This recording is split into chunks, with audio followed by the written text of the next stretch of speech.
মশানজোড়ের, যাকে আমরা ম্যাসানজোড় নামে চিনি, তো ম্যাসানজোড়ের বীরভূমের দিকে প্রায় 25 কিলোমিটার এগিয়ে এলে গড়গড়িয়া নামে একটি গ্রাম পাওয়া যাবে। শোনো শোনো শোনো, যে গ্রামে একজন বাউল থাকতেন, তার নাম বিপদ তারণ দাস বাউল। তার সঙ্গে আমাদের দীর্ঘদিনের আলাপ ছিল। তিনি আমাদের বাড়িতে এসেছেন, আমরা গেছি তার বাড়িতে। করোনার সময় তিনি অসুস্থ হয়ে পড়েন দিদি। তো আমরা চেষ্টা করেছিলাম বিভিন্নভাবে, কিন্তু তাকে রাখতে পারিনি। একটু কথা বলছি, তাকে নিয়ে এটি ছড়া।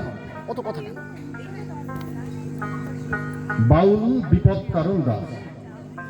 বাউল বিপদ তারণ দাস গড়গড়িয়া গ্রামে ছিল আখড়া ও নিবাস। ছিলেন সহজ পথের লোক। আনন্দময় মুখস্মৃতি ভুলিয়ে দিত শোক। যেতেন হরিণপাড়া গ্রামে, শাল জঙ্গল টিলায় ঘেরা মশানজোড়ের বামে। মানুষ গান শুনত ঘিরে, এক তারাটি বাজিয়ে তিনি গাইতেন খুব ধীরে। গেছেন অনেক দূরের দেশে, সেখান থেকে এখনো সুর আসছে ভেসে ভেসে। তো এবারে একটি কবিতা। বাঙালি কোনো সময়ে, যদি আমরা ইতিহাস ঘাঁটি, কোনো সময়ে কাঙালি পনায় মাতেনি।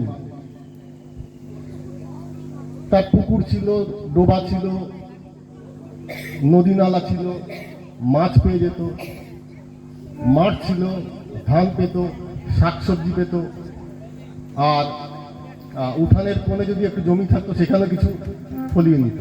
আর এখন কবিতার নাম গৌরী সেন।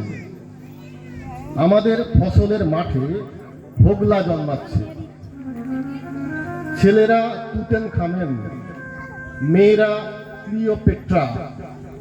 রুমাল ঘোরাচ্ছে, চোখে মুখে নীলের বিকার।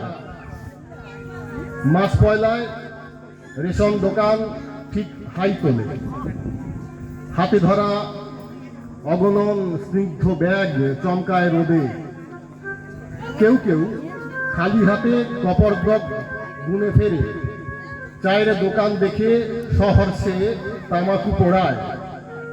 অলৌকিক মোবাইলে ধূর্ত আলো নেচে উঠে আখড়ায় ঘাই মারে। ভার্চুয়াল হাটের চাতালে অমূল সম্ভব অলপ পেয়ে খোয়াবেরা জন্ম নেয়।